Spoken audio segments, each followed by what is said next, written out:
আজকে আমার আলোচনার বিষয় অবিবাহিত ছেলেদের চাহিদা। দেশের এবং প্রবাসের ভাই বোনদের প্রতি সালাম। আসসালামু আলাইকুম। আমি প্রভাষক রিক্তা পারভিন, হোমিওপ্যাথি এবং আয়ুর্বেদিক চিকিৎসক, চেম্বার সেবা হোমিও কমপ্লেক্স অ্যান্ড সেবা ডিজিটাল ল্যাব, উপজেলা মডেল মসজিদের পূর্ব পাশে, শিমুলিয়া, মাগুরা।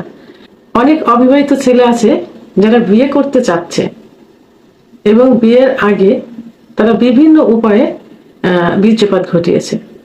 তার ভিতর প্রধান হস্তমৈথুন, বিছানায় ঘর্ষণ, অতিরিক্ত স্বপ্নদোষ, অতিরিক্ত যৌনমিলন অর্থাৎ গার্লফ্রেন্ড, পার্টনার ইত্যাদিদের সঙ্গে।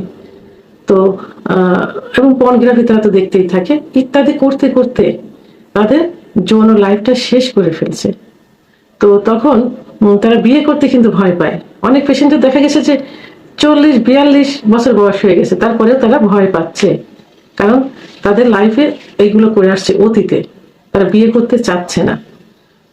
তো এই পেশেন্টগুলো সাধারণত আমাদের কাছে আসে বা আমার কাছে যারা আসে, তো এসে বলে যে আমি বিয়ে করতে চাচ্ছি, তো এখন আমার অতীতে এই এই সমস্যাগুলো হয়েছে, তো এর চিকিৎসা নিব।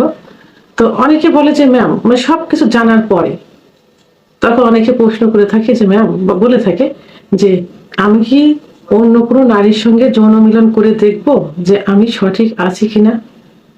আবার অনেকে দেখা যায় যে সুস্থ হয়ে গেছে, সুস্থ হওয়ার পরেও এসে তখন বলে যে আমি যে বিয়ে করব, তা আমি কি এখন অন্য কোনো নারীর সঙ্গে মিলন করে দেখবো আমি সুস্থ আছি কিনা। আমি অমুকের কাছে বলেছিলাম, তাহলে আমার অনেক বন্ধু কি অন্য কেউ আমাকে বলছে তুমি অন্য জায়গায় মিলন করে দেখতে পারো। আসলে ভাইয়া, যারা আমাদের কাছে চিকিৎসা নিতে আসে বিয়ের আগে, যাতে বিয়েটা সঠিকভাবে করতে পারে, তারা তো যৌন অক্ষমতায় নিয়ে আসে। কারণ তারা তো নিজেই বুঝতে পারছে যে আমি এইগুলো করছি, আমি এখন বিয়ে করতে পারবো না, বিয়ে করলে স্ত্রীকে সহবাসে সুখ দিতে পারবো না, বাসর ঘর থেকে আমার স্ত্রী চলে যাবে, এটা কিন্তু তারা জেনেই আসছে। তারপরে কিছু কিছু লোক বলে যে অন্য মেয়েদের সাথে সহবাস করে দেখো ঠিক আছে কিনা। তো আবার দেখা যায় যে যারা চিকিৎসা নিছে, চিকিৎসা নেওয়ার পর সুস্থ হয়ে গেছে, তো তারপরেও তারা অন্য মেয়ের সঙ্গে যৌন মিলন করে দেখতেছে তারা সুস্থ হয়েছে কিনা। কিন্তু তারা তো এটা বোঝা উচিত যে আমি যে সমস্যা নিয়ে ডাক্তারের কাছে আসছিলাম, অর্থাৎ আমার যে সমস্যাগুলো ছিল, যৌন চাহিদা ছিল না, ইচ্ছা হতো না, ইচ্ছা হলে উত্থান হতো না, উত্থান হলেও মেয়েদের সাথে কথা বললেও দেখা যেত লালা বিজলা মেতো ভেঙে সঙ্গে সঙ্গে নিস্তেজ হয়ে যেত। লাস্ট পর্যায়ে যখন সহবাসের কথা মনে করতাম, লিঙ্গ একদম প্যারালাইজড মতো হয়ে থাকতো। তাই এই সমস্যাগুলো যখন সমাধান হয়ে গেছে, যখন পেশেন্ট ভালো, তখন তো তাদের বোঝা উচিত যে আমরা এখন ভালো হয়ে গেছি, আমরা এখন বিয়ে করতে পারবো, স্ত্রীকে সময় দিতে পারবো, তাহলে তো অন্য নারীর কাছে যাওয়ার কোনো প্রশ্নই আসে না।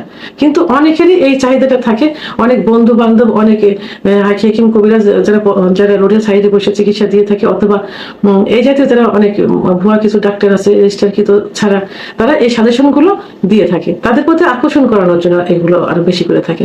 তো আসলে এগুলো করার কোনো প্রয়োজন নেই, কারণ আসছিলেন রোগ নিয়ে, তো রোগ যে রোগী আছে অন্য মহিলার কাছে গেলে যে এটা ভালো হবে এবং বোঝা যাবে না সেই অবস্থা থাকে, সেটা কিন্তু তারা জানে।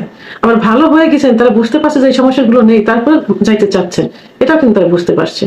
এটা কখনোই করা যাবে না, কারণ প্রথমত ইসলামী শরিয়াত অনুযায়ী জিনা করা কিন্তু গুনাহের কাজ।